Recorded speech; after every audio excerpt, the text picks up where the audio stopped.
The views expressed on the Nova Society are those of the participants and do not reflect the view of any institution any participant is associated with. We'd like to welcome everyone back to the Nova Society, and today our panel will be having a discussion around a question that was asked of me by a dear friend who is not an American citizen, but is a permanent resident here in the United States. And his question was, why does it seem that Americans hate America? So we're going to be tackling that question. Do Americans actually hate America? Do Americans actually just dislike each other? What is the causes of this? Is it an expectation? What really is the factor that makes someone not from here have this impression? So let's listen in. Let's answer Dieter's question. He's actually a German citizen that is a permanent resident here in the United States. He's been here for about 20 years, so he has experience being here. And his question was to us, why does it seem to him that Americans hate America today? Who wants to take it first? Basically saying it was much different 20 years ago. Did you ask him why Germans hate Germans? Everybody has the same issues everywhere, right? That was my comment. Was that it's not a matter of Americans hating Americans.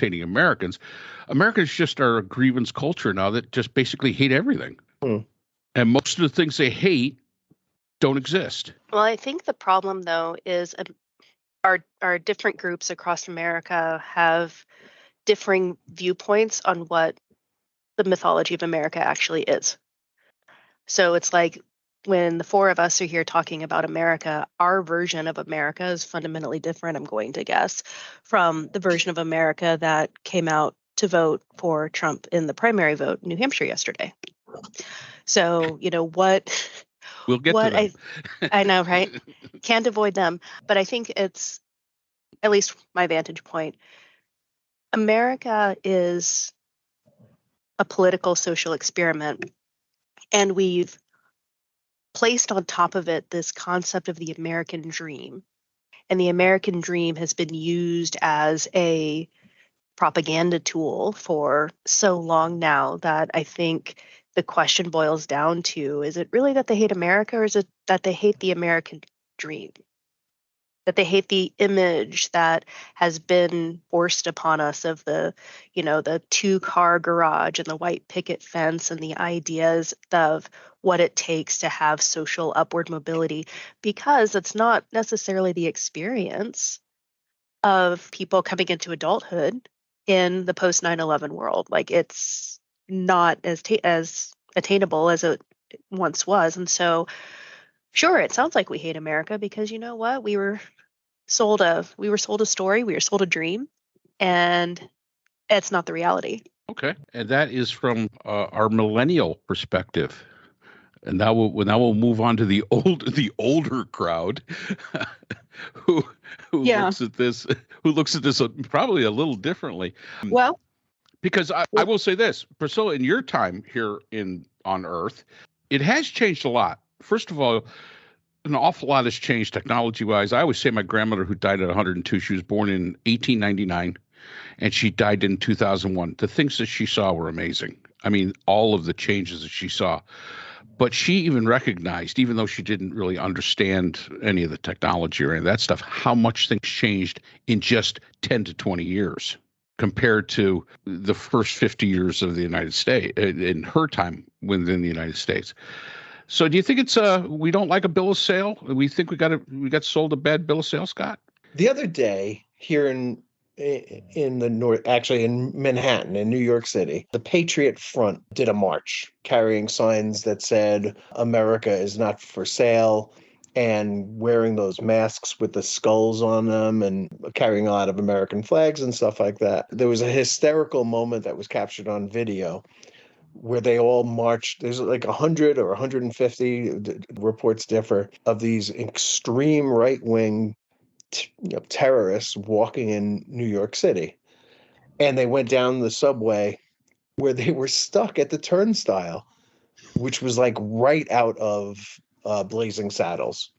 If you remember that scene where they were yes. going to go, and they just put up a toll booth in the middle of the desert outside of the town of Red Rock and or whatever was Red Rock Ridge. what's his name? The leader says, somebody go back to town and get a shitload of dimes, to pay for the toll.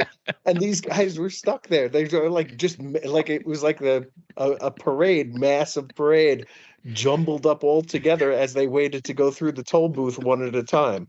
They just don't make terrorists like they used to. Back in the day, people just used to jump across those turnstiles without even thinking about it. But I looked up what the Patriot Front is. And it's apparently a split off group from another terrorist organization called Vanguard America.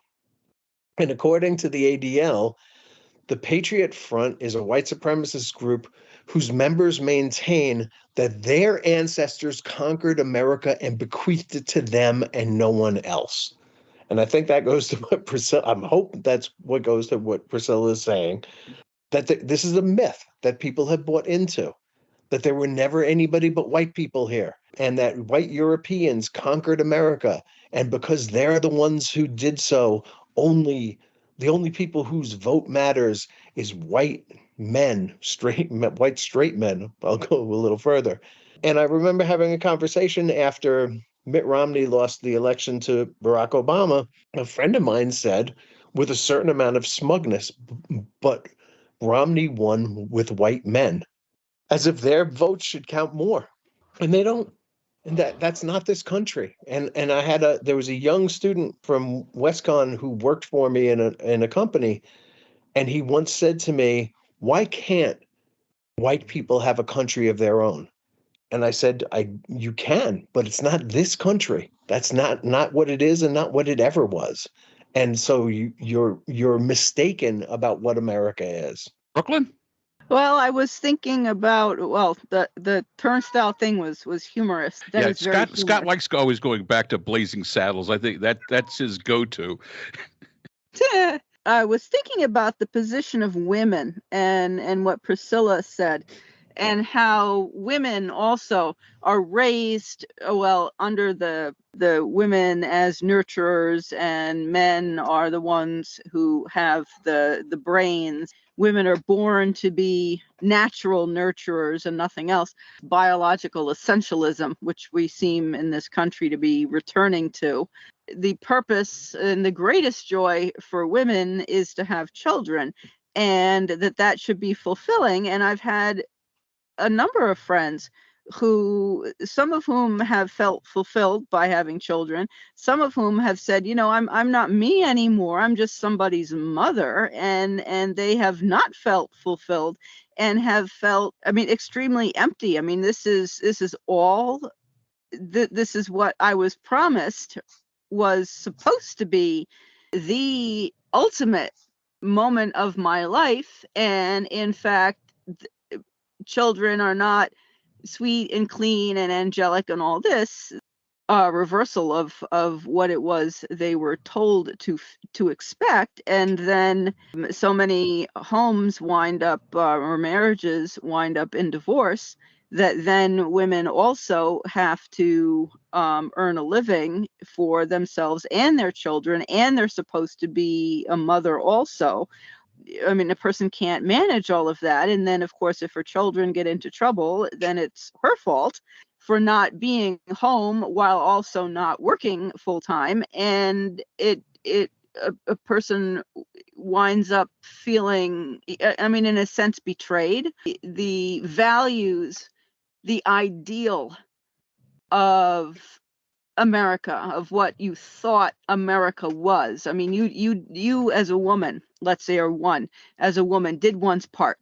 You did what you were raised to do, and what you were raised to do to fulfill your obligation to America as you understood it. Lo and behold, now that has not given you the supposed blessings that you thought you were going to get, or that your parent, if you are from a stable marriage of your parents, suddenly you didn't get what you expected and what you saw other people getting. And that deprivation of hope, and that loss of hope and relative deprivation feeling, and also or the man who was expecting, as you said, Priscilla, to be able to provide for a family and have his wife stay at home the way his father did in the 50s. It doesn't work that way anymore. It requires two incomes. Or his wife wants to go out and work and he wants her to stay at home, and she doesn't want to do that because she doesn't feel fulfilled being around little children all day. And so people are not feeling maybe that they're able to live up to the values that they were taught. And maybe when they do, they are not being given what they felt they were promised. So they feel betrayed by their country in some manner. And that produces cognitive dissonance. Okay. Which then they can blame on the other. Yes. And I think that's a true the blame on the other thing, and that's where I think that's the turn I'm going to take onto this question. First of all, I know this person far better than anybody else on this call. Constant watcher of Fox News, a supporter of Trump, very, very red as far as his political leanings. So sometimes, yes, the conversation gets interesting. I always tell him, I don't have to watch Fox News. You come over here and you talk, and I know every single talking point that Fox News has ever put out there because that's what you're going to give me. And I think it has to come down with the other. I think he sees the Americans hating America because, and it's not the people of Fox and the people that watch Fox that hate America. It's the people that watch MSNBC that hate America because they don't have the same ideologies that he has. And I don't think it's that they hate America. I think we're down to a point where we're so tribalized, they hate each other. Mm. And it comes across as a manifestation of you hate the country that you're in. And I wouldn't even say they hate the country that they're in. They hate the direction. No matter which side you're on, right or left, you hate the direction that the country is going. And that's what you hate because you don't like it, you don't understand it, and you don't feel that you fit into it. And the other point that I'll make onto this is that the narrative is generally not shaped by the population. The narrative is shaped by those infomercial things, Hannity and Tucker Carlson and Cooper and Cuomo and those people. They're telling you what it is that you should dislike. They never come out with, hey, we should be happy about this, very rarely, unless they want you to make you feel good about your tribe and what your tribe is doing. They generally are going to come out and they're going to tell you exactly what's wrong with everything. And when they discuss that, they're telling you what's wrong with the other side. So I think there's a misconception, and this also was kind of part of the email that we got from Annalise from Germany, because she was asking the questions, because it's like, why aren't you people happy? You all should be happy. Things are like good.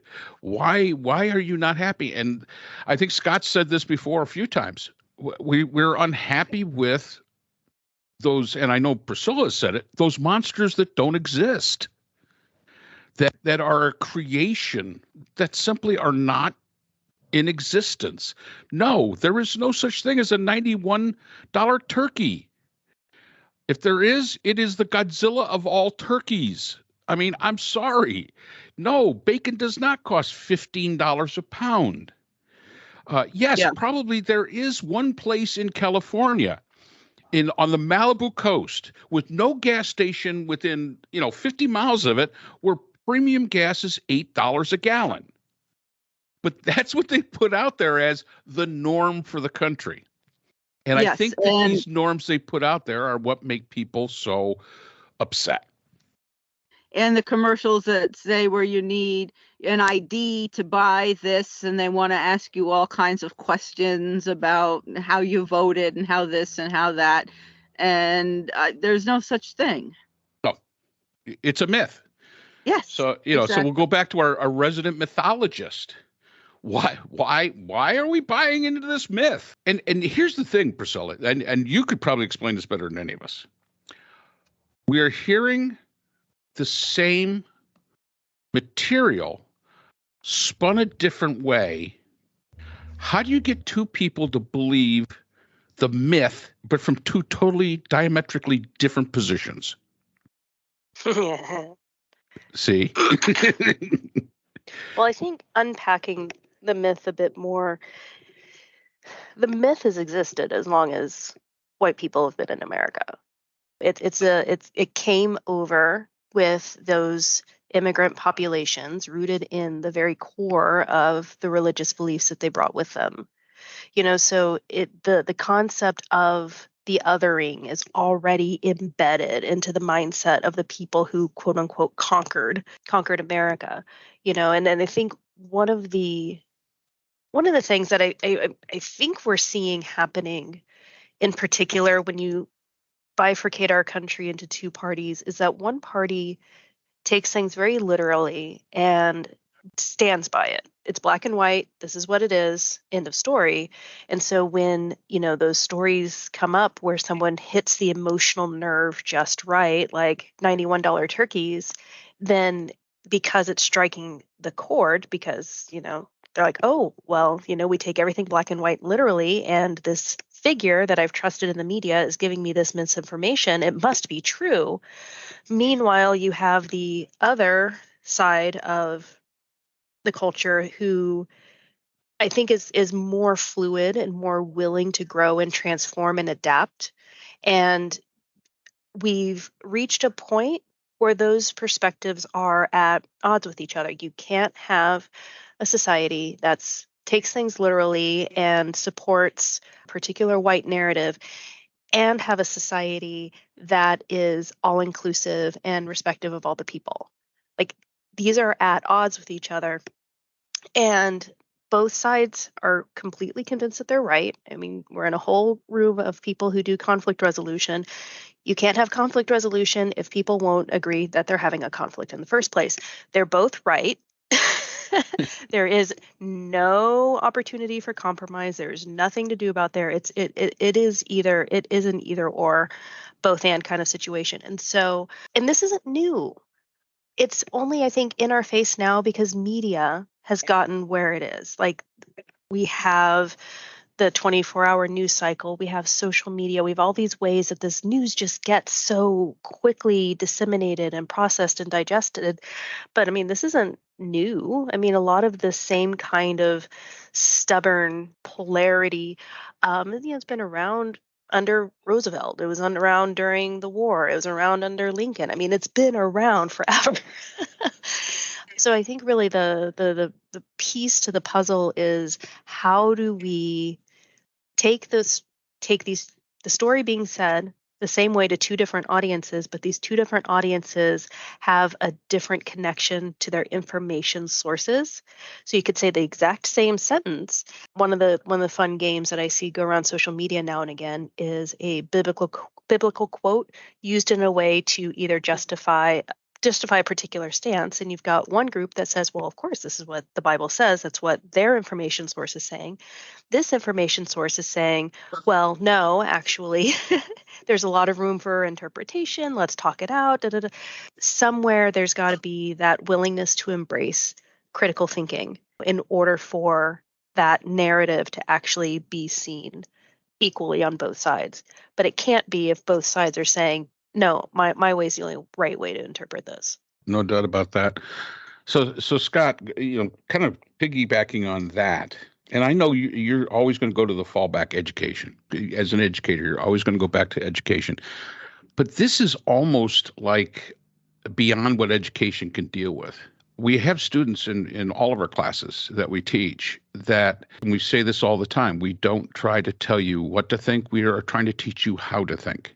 Are we failing in that, do you think, Scott? I mean, is that part of why this perception exists, because we're failing at teaching them how to think, or do you just think the message just isn't getting through? I'm going to take a couple of minutes here because there's a lot of stuff that has been brought up that I want to talk about. Go right at it. And I'll just start by answering that question, because I think that by the time people get to college age, that it's too late, right? So to teach people how to think, or to teach people about civics, which apparently isn't being done well enough at the elementary school level anymore, I don't know. I wasn't monitoring my kids' education all that carefully that I would know what they were being taught in school and what myths they were being taught. But I know from my own perspective, we were taught a lot of myths, and there was a lot of stuff that we didn't get taught that I've only learned since then that I'm like, wow, that's outrageous. How come I didn't know that? And that includes, things that I learned just this summer by watching the Martin Scorsese movie. I had never heard of this. That I never knew that an American Indian tribe was once the richest people in America because they had discovered oil on their land. The only reference that I'd ever seen to that was from Catch-22, where there's a character, Chief White Halfote, who talks about his family being followed around because everywhere they went, they struck oil. And finally, all these companies would follow them around. And as soon as they settled down somewhere, the companies would rush in, discover oil, and kick them off the land, and they would have to go somewhere else, and they would discover oil there, and they were kicked off the land, and they would drill for oil there. That was the only reference I had ever seen to anything close to that. And, I read it in a book. I didn't learn it in school. And forget about Oklahoma City and that whole thing. I mean, I didn't know anything about that until the X-Men movie or whatever it was came out, right? Or whatever that movie was. So, yeah, our educational system is failing us, and it's doing so at a very young age. By the time somebody reaches adolescence, it's baked into them to a degree that all they're going to do from now on is cherry pick, with their confirmation bias, to find backing for what they already believe. And we're never going to get them to change their mind. And the smarter you are, or the more educated you are, the better you are at digging yourself a trench that nobody can get into. The second point that I want to make is that this is a country where basically everybody who's ever come to this country has been thrown out of a perfectly good country that just didn't want them. And so we are literally a country of the aggrieved, beginning with, the Pilgrims who were thrown out of England at a time when Protestantism wasn't very welcome there, and going on from one group after another, people who settled here for the most part, except for certain parts of the South. And I did look up why there's a North and South Carolina, and discovered that it had a lot to do with kings and proprietorship and who owns what and so on. And so one was a very willing colony for the British king to have, that's South Carolina, and the other was a bit more about business and making money.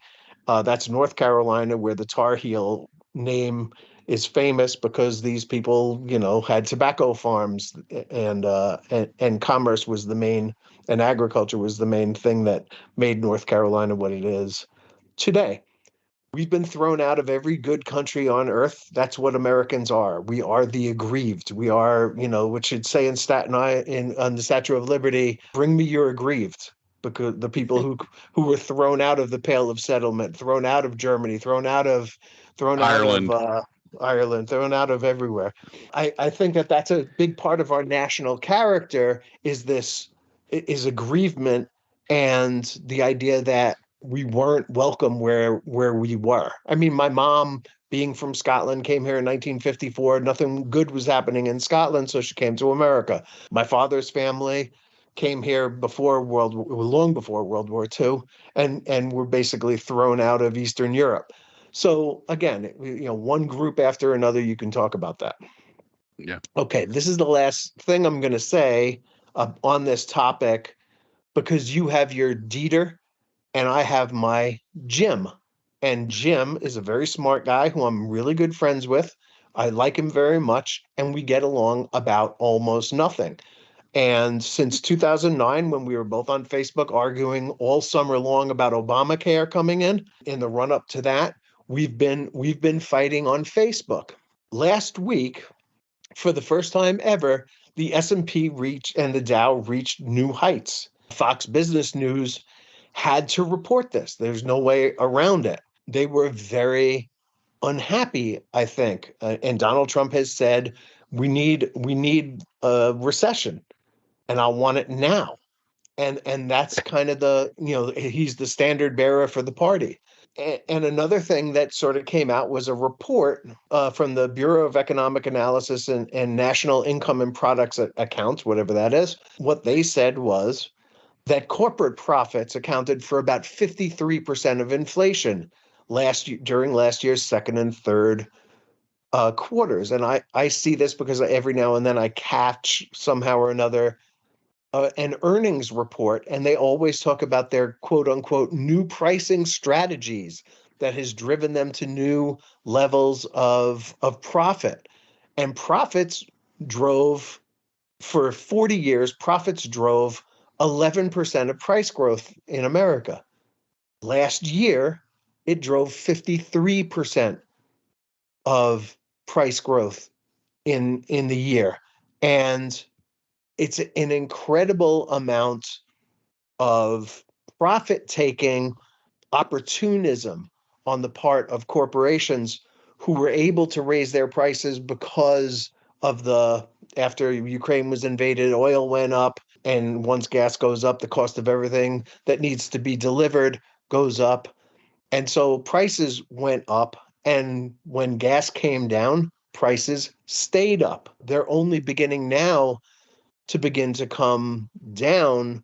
My daughter works for the chips company, Doritos and all that. Smart Food is all part of Pepsi, the Pepsi company.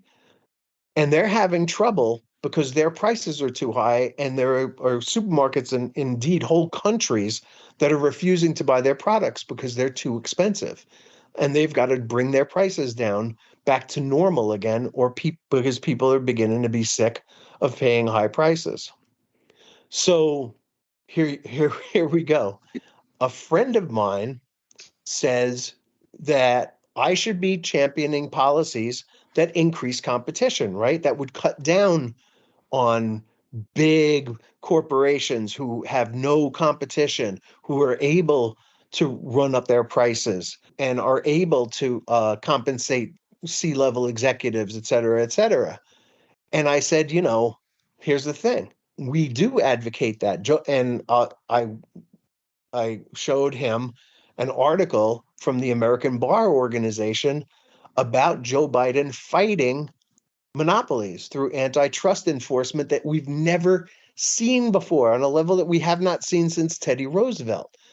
And he's got a whole bunch of different strategies to stop monopolies and to boost small businesses. And in fact, small businesses are thriving in a way that they never have before. There's even a lawsuit now against Amazon. There's been lawsuits against Google over their dominance on online advertising. They're going after these trusts in a way that nobody has gone after them for decades, for over 100 years, and they're fighting them. A recent book that came out called Goliath, The 100-Year War Between Monopoly Power and Democracy by Matt Stoller. I'm sure everybody's going to run out and get a copy. Has talked about how successful Biden has been at deterring mergers and winning cases and changing some aspects of the law. That they've gone after they stopped the merger of Simon and Schuster and Penguin Random House and a whole bunch of proposed mergers in healthcare and energy and tech, that they threatened litigation and stopped those mergers from coming. So what we're seeing is, in 2023, the total value of successful mergers is down 40% compared to averages over the last 5 years. Now, this is an issue that this guy Jim has been talking about for decades. He's almost a one-issue voter, and his issue seems to be monopolies and the fact that the tax code allows monopolies, promotes them, and stifles small business. And I said to him, Jim, you know what? Here it is. You've got your guy in office. He's fighting against this, and he's doing it successfully, and you still won't support him. And he is so dug in that he simply won't admit that the data suggests, or the data says, that small businesses are doing great in America now, that large corporations are doing worse than they have, and that Biden, who calls every small startup, small business an act of hope, has increased those acts of hope by 85%. compared to the period between 2004 and January 2021. So over the last year, the monthly average of new businesses applying, for loans and applying for help and establishing themselves as a new business is 440,000 new businesses a month over the past 3 years. That's 46% higher than 2017 to 2020, the Trump years. So if you're a one issue voter and somebody points out to you that one issue is actually being taken care of right now by a president that you did not vote for, maybe you should turn your next vote to that person, but it's not going to happen because people are so entrenched in what they are and what they believe. Before I go to Brooke, real quick, James Lowen, who I know that Brooklyn, Scott, and I all have this book in our libraries from our time at Nova Southeastern. Lies My Teacher Told Me, an absolutely wonderful book that goes through what American history is taught in schools and the misconceptions that exist from it. And actually from right up there by Priscilla, he used to teach at the University of Vermont and then moved on to a Catholic University. Sadly, he died in 2019. But he basically goes through all of these different aspects of history that are taught in American schools, and all of them that are basically fantasy, or as Priscilla would put, mythology personified. So Brooklyn, coming back to you real quick. I'm sorry, Mark, let me just, go ahead. Could I interrupt just for one second? Sure. I just want to you mentioned Abs. Abs is a buffoon. Jim, I just want to be clear about this in case Jim hears this. Jim is a smart guy. Abs is an idiot. Jim is a smart guy. And my whole point here is that even being a smart guy doesn't necessarily mean that you're going to be flexible enough to change your position on things, even when the evidence is there that you probably should. And I just wanted to make that clear. Now you can go on with that is an absolutely great point, because that is the point that I will make to Dieter. Dieter is a controls engineer for Zeppelin Corporation. He's retired, but he still works. A very smart man. There's no doubt about it. But if you tell him something that he does not believe in or that he did not hear on Fox News, he is going to he's going to push against it. So now we go to Brooke. Brooklyn, do Americans hate America? Plain and simple. I don't think so. I doubt very much. People may, I don't know. I think about what we mean when we say America. I mean, are we talking about the land itself, which is real? I mean, the actual geographical land that you can reach down and pick up and hold in your hand? Are we talking about the concept and the fake boundaries, the reified boundaries that we've created? Are we talking about the values and stuff that we've created? I mean, what exactly are we talking about when we say America?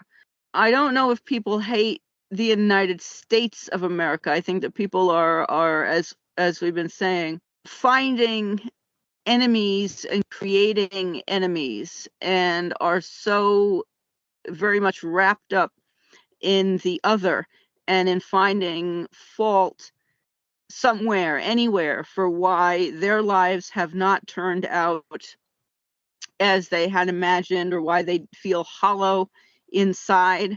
I mean, people are taught by consumerism to feel that buying this and acquiring that and the next thing are going to all make them feel satisfied inside. And of course, it never will. Perhaps it's capitalist values. I'm not really sure.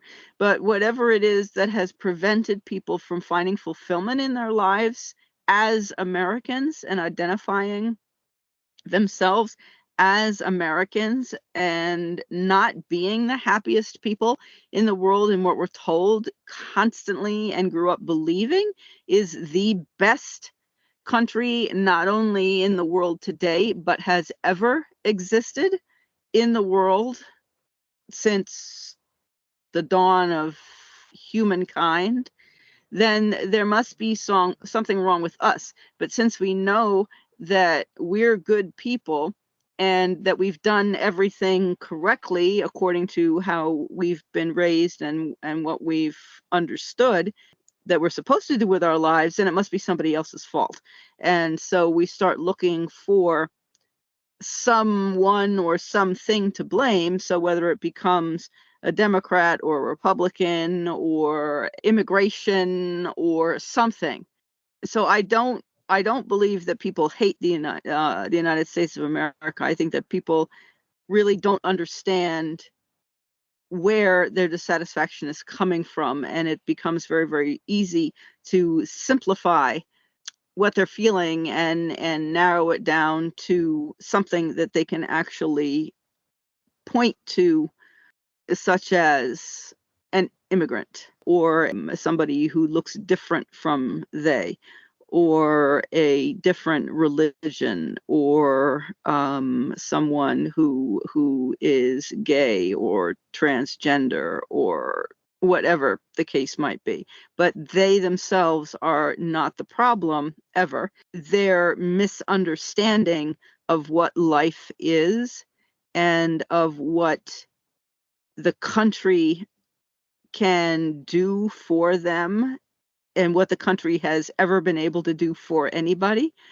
and how they do feel versus how they were raised to be supposed to feel. And there's a disconnect there that they're not alone in feeling, and why that exactly happened. They don't understand that. And I agree with Scott that by the time a person reaches college age, the person has been socialized and has internalized how owning this or having that video game or doing whatever is supposed to make the person feel, and it doesn't. Well, hopefully that'll answer Dieter's question from our perspective. And I think really what it comes down to is that I don't think any of us think that Americans hate America. I think it's just simply that we have, as Priscilla said, we've been sold maybe an idea that doesn't exist, a mythology that is unattainable. And as Scott and Brooke has said, there are a lot of instances where people have a misconception. I think they're talking about the culture. And of course, there's always going to be differences of culture, no matter where you go, and in every country, especially a country of people who have been thrown out of everywhere else. As Scott has pointed out, we obviously start out with agreements. So it's not that they hate America, they disagree, and that's okay. And I think one of the things that really exemplifies that is if we can't disagree without thinking that somebody hates something, that's where our problem really, really comes from. All right, so that'll be it for that one. So that's all the time we have for today's episode. The Nova Society is a production of the Phoenix Research Institute. We'd like to thank our sponsor for this week's episode, the Phoenix Research Group, an independent research consortium offering social issue solutions to NGOs and international government agencies through multidisciplinary, nonpartisan, and unbiased research. We'd also like to thank our podcast partners, Buzzsprout, who hosts the Nova Society, Audacity, our editing partners, Podkite, who does all our analytics, iHeartRadio, where people get their music and podcasts, Apple iTunes, the largest source of music and podcasts on the internet, Spotify, the most popular source for the Nova Society. The Nova Society is available on all these and other quality platforms mentioned in our description. We'd like to thank our listeners. Without you, the Nova Society would not be possible. If you have a comment, a question, or would like to be a guest on the Nova Society, we can be reached at nova.society.podcast@gmail.com. Always remember, the power of society is knowledge. So for Dr. Scott Gershworth, Dr. Priscilla Hobbs, Dr. Brooklyn Ann Weldon, and all of us here at the Nova Society, I'm Dr. Mark Bound. Be well, and we hope to see you again next time.